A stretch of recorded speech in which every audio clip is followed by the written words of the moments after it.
Imagine a future where you're counting on a comfortable retirement, only to discover that some bosses are playing games to shortchange your savings. Sounds frustrating, right? That's exactly what's happening with Ireland's new pension auto-enrolment system, where certain employers are reportedly dodging their responsibilities to help workers build better retirements. But here's where it gets controversial. Are these tactics just smart business, or a sneaky way to exploit the system? Stick around as we break this down, because understanding your rights could mean the difference between a secure golden years and a financial scramble. The Department of Social Protection has issued a stern warning about a troubling trend. Some employers are attempting to sidestep the upcoming pension auto-enrollment initiative by pressuring their staff into opting for inferior pension plans instead. This new program, known as My Future Fund, kicks off on January 1st and aims to get over 800,000 workers started on saving for retirement automatically.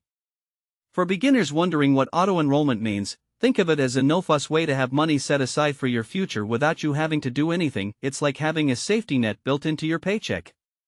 Here's how it works. Employees who aren't already part of a workplace pension, aged between 23 and 60, and earning more than €20,000 from all their jobs combined, will be signed up automatically. The rollout happens gradually over 10 years, beginning with contributions of 1.5% from both the employer and employee. Every 3 years, these percentages bump up by another 1.5% until they hit 6% each by the end of the decade. To sweeten the deal, the government matches every €3 an employee saves with an additional €1, helping to grow those savings even faster. But here's the part most people miss, and this is where the controversy really heats up. In a letter to Owen Reedy, the General Secretary of the Irish Congress of Trade Unions, ICTU, the Secretary General of the Department of Social Protection revealed that they've heard reports of bosses compelling workers to switch to alternative schemes. These alternatives often involve just a tiny employer contribution, around 1% of the employee's salary. As the letter pointed out, that's less than 30% of the starting contributions required by My Future Fund and a mere fraction, under 10% of what will be expected later on.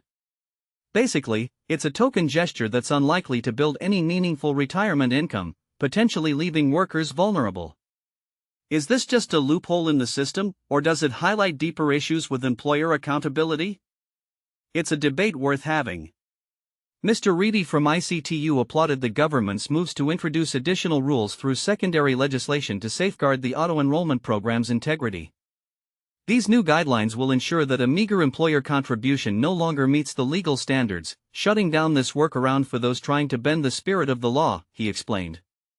He also advised that if workers feel pressured by their employers to give up their right to a decent pension, one at least as good as what My Future Fund offers, they should reach out to their trade union for guidance.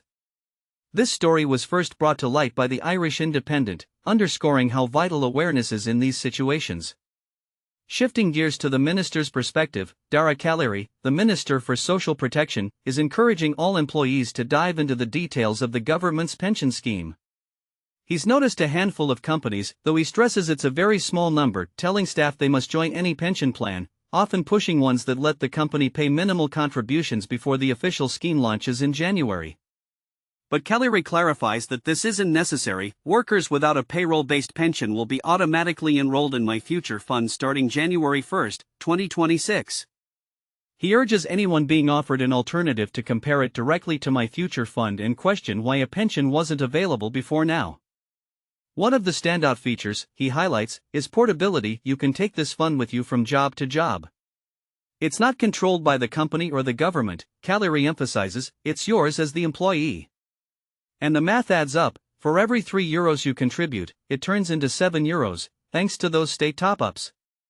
He illustrated this on RT's Today with David McCulloch, noting that a 25-year-old earning €25,000 annually could potentially amass €196,000 by age 66, even before factoring in investment growth. My Future Fund provides stability, he says, and the government is implementing safeguards to stop companies from undermining it. Around 750,000 workers are expected to be on board into My Future Fund right at the start of January. Callery points out that Ireland is trailing behind as the last OECD country to adopt auto-enrolment, meaning hundreds of thousands currently lack any pension coverage, relying solely on the state pension in retirement, a risky proposition that this scheme aims to fix. The fund will be managed independently by NARSA, free from government influence. A portal launching on December 1st will allow employers to register employees, after which NARSA handles everything. Workers will have visibility into their fund and contributions, ensuring transparency. Callery describes the setup as fair and well established. This is a real boon for employees, he concludes. It delivers retirement security, and that's the heart of the matter. So, what do you think? Is auto-enrollment a game-changer for worker rights, or are there flaws that could be exploited? Do you agree that employers pushing subpar schemes is unfair, or is there a counterpoint, like perhaps giving businesses more flexibility to innovate? Share your thoughts in the comments. Let's discuss and uncover more angles on this pivotal topic.